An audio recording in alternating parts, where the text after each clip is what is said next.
Welcome to studio 4 news. Kakinada జిల్లా Jaggampeta April 24 Jaggampeta మండలం మన్యంవారిపాలెం గ్రామానికి చెందిన తూర్పు కాపుల సంఘం 20 కుటుంబాలు జగ్గంపేట రావులమ్మ తల్లి ఆలయం వద్ద జగ్గంపేట టీడీపీ జనసేన బీజేపీ ఉమ్మడి అభ్యర్థి జ్యోతుల నెహ్రూ సమక్షంలో తెలుగుదేశం పార్టీ తీర్థం పుచ్చుకున్నారు. వీరందరికీ నెహ్రూ పార్టీ కండువాలతో టీడీపీలోకి స్వాగతం పలికారు. అనంతరం కాకినాడ జిల్లా టీడీపీ అధ్యక్షుడు జ్యోతుల నవీన్ మర్యాదపూర్వకంగా కలిశారు. ఈ సందర్భంగా నెహ్రూ మాట్లాడుతూ తెలుగుదేశం పార్టీతో బీసీలకు ఎంతో అనుబంధం ఉందని, బీసీలకు అన్ని రకాలుగా ఆదుకున్న పార్టీ ఏదైనా ఉందంటే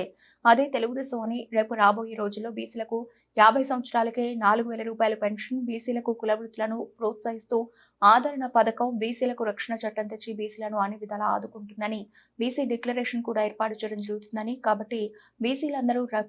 రాబోయే ఎన్నికల్లో తెలుగుదేశం జనసేన బీజేపీ ఉమ్మడి అభ్యర్థిగా పోటీ చేస్తున్న తనను సైకిల్ గుర్తుపై ఓటు వేసి గెలిపించాలని, కాకినాడ ఎంపీ అభ్యర్థిగా జనసేన పార్టీ నుంచి ఉమ్మడి అభ్యర్థిగా పోటీ చేస్తున్న ఉదయ్ శ్రీనివాస్ కు గాజు గ్లాస్ గుర్తుపైన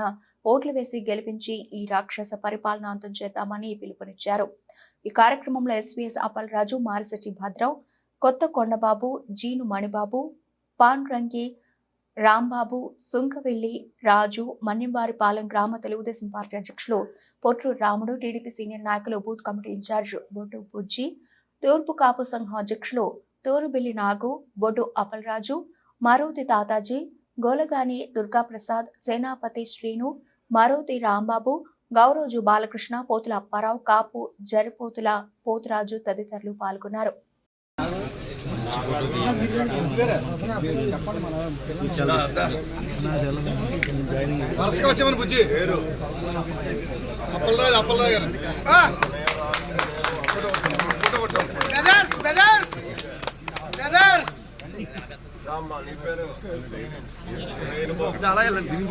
తమ్ముడు ముందు